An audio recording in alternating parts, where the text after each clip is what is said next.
Kasuhan man nila si Inday, di kasuhan nila. Hindi naman makulong yan. Hindi talaga mapakulong yan. Kasi patayin mo yan, mag-uwi ang Davao yan. Ako, I have full faith kay Inday. Kaya niya yan. Anak ko yan eh. Kilala ko. Sir, may mga nag-comment na po sa social media na people power na lang daw po. Is it possible? De, wag. Alam mo, dumaan ako pagka-presidente. Not for anybody, not for anything else. Meron tayong problema. Malaking problema. Sabi ko, insignificant yung nangyari dyan kay Lopez pati kay Inday. Binata man yung threat, patay-patayan. Pati itong luko-lukong Malacanang, ang problema ng isa pa dyan, yung National Security Advisor ko noon. Gusto nila ipalabas na palalabasin mayor na nagnakaw ng pera si Vice. Yeah, wala pa nga audit eh. Gusto na nila palabasin ganon. Tama yung kay Inday because according to her, sabi ni pasensya ka na dyan kaya ikaw yung forerunner sa presidency. Gusto ata na ni Martin maging presidente. So, ang tingin ko ang mas mabigat na problema na dapat malaman ng Pilipino is nag-hemorrhage ang country. Pati yung PhilHealth nga na hindi sa gobyerno, contribution natin yan kasi kung magpa-hospital ka, noon yung may pambayad ka, depende sa category yung rates mo. Yun ang noon, yung 16 billion na nilipat nila. That is the most dangerous at dapat putang inestapa yan. Ginamit mo yung pera ng and even Congress cannot do that. Trust fund yun eh. Galing inyo yun, ako pati akin. Contribution yun natin para pag nagkasakit ka ng cancer, uterus, may pang-opera ka. Ang ating PhilHealth funds natin lahat was about 8.9 billion 89 billion.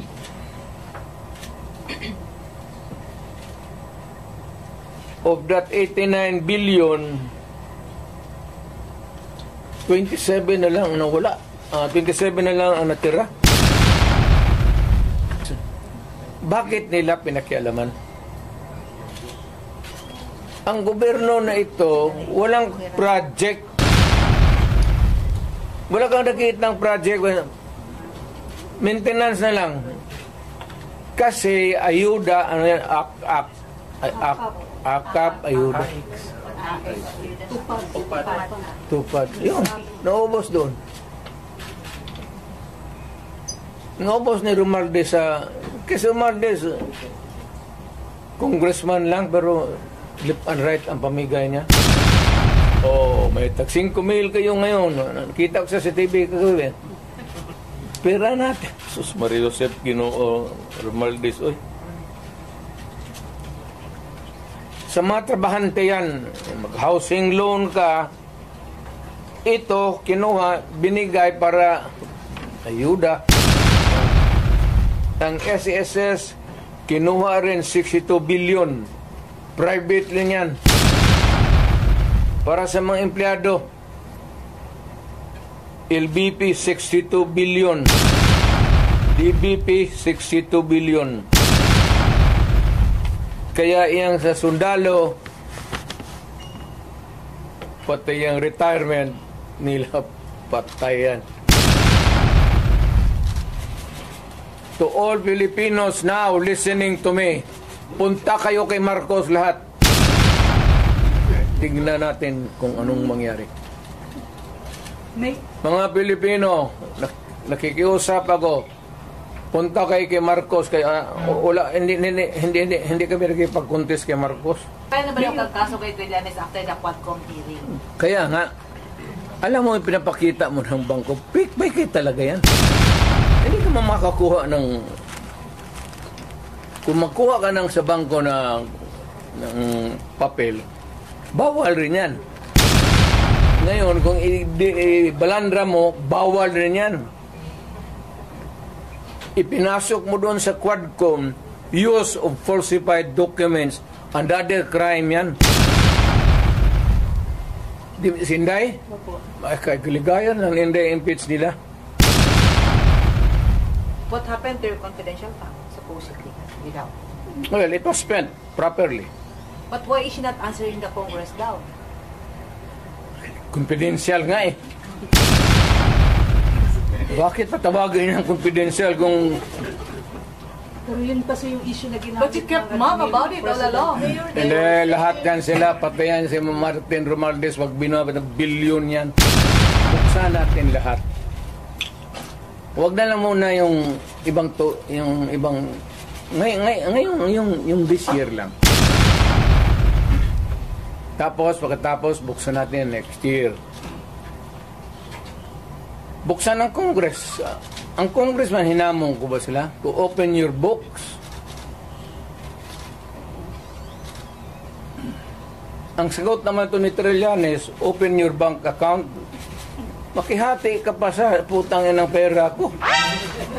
Ang hindi ino-audit, Office of the President, pati Office of the Speaker. Military, wake up. Sir, there... You are oppressing people and you are spending our money like water. Pati kami in the coming days, mawawalaan kami ng aming retirement, magalaw. Hindi kami sasali sa inyo. Silent. Hindi, sabihin na nga niya, Sir, wag mo kaming isali. Pati kami, ang mga asawa ko nagtrabaho sa gobyerno, nakataya. Tingnan mo naman yung pera. Kinuha ninyo sa GSIS, PhilHealth, 89. Ito doon sa survey? Pinagbili nila. Saan itong pera? 25 tons of gold reserves natin sold amounting to 129 billion.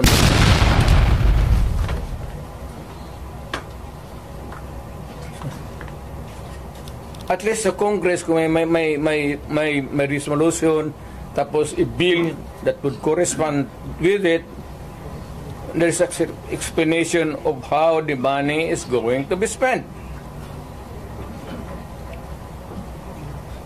Pero ito, paano ito ngayon? Sila lang nakaalam nito. Yung Maharlika, sila lang nakaalam nito.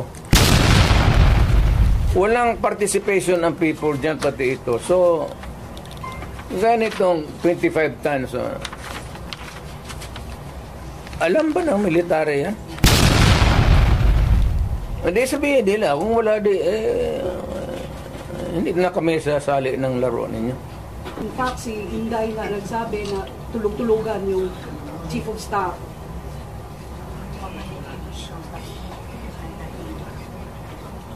Paano daw makakatulog yung AFP Chief of Staff? Bilyon yung nawawala. Matagal na siyang natulog.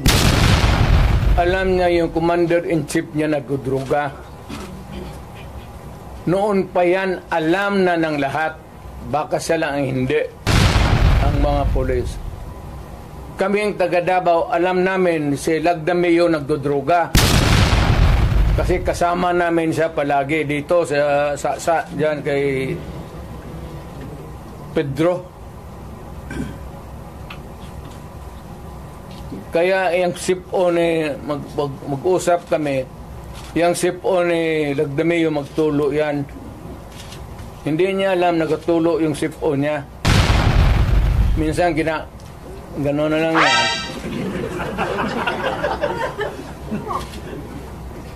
Alam ni Marcos na siya Lagdamio durugista. Alam ni Lagdamio na durugista. Magkasama yan sila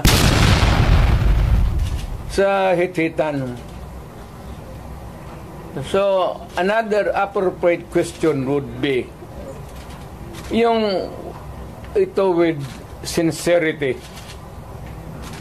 Kayo bang mga military pati police, would you still continue to support a drug addict? Alam ninyo kung pero tanungin mo lang yung Presidential Security Command. Puro military man yan. You did not go far. Yung mga tao ninyo sa military. Hanggang kailan kayo magsuporta ng drug addict na presidente? But would it help if one would... The right to be heard, the right to be informed. Importante yan. Constitutional provision yan, Mr. General, sa military. And the right of the people to seek redress of grievance. Kayo lang ang makabigay niyan ngayon. Mr. Military, give us that right. The right of information that is true and correct. The right of redress of grievance. And the right to protect us. Challenging Browner na. Be short of challenging Browner na to happen. Wala akong tina-challenge. I don't have to challenge to anybody. I'm challenged to the military itself. The whole of the military, kasi sila ang supposed to be protector of the Constitution. Now tell me, kung protector sila ng Constitution, are they willing to still protect the president who is a drug addict for another 4 years? At kung sabihin mo hindi nila alam, address, sabi ko, wag tayo magbulahan. Alam ninyo yan noon, alam ninyo ngayon yan. Sabihin lang ninyo, kaya kung gano'n na lang, sabihin ko sa lahat ng mga bata dito sa Pilipinas, guys, follow the president. Start smoking marijuana and graduate sa Cebu. Yung presidente, gano'n. The best example is gano'n. But people are looking up to you as a patriot and nationalist. Ikaw yung Hindi nga, people looking at me because that president is silent. Kita mo na siyang ginawa. Dapat at first stage pa ng laalitan, sandali.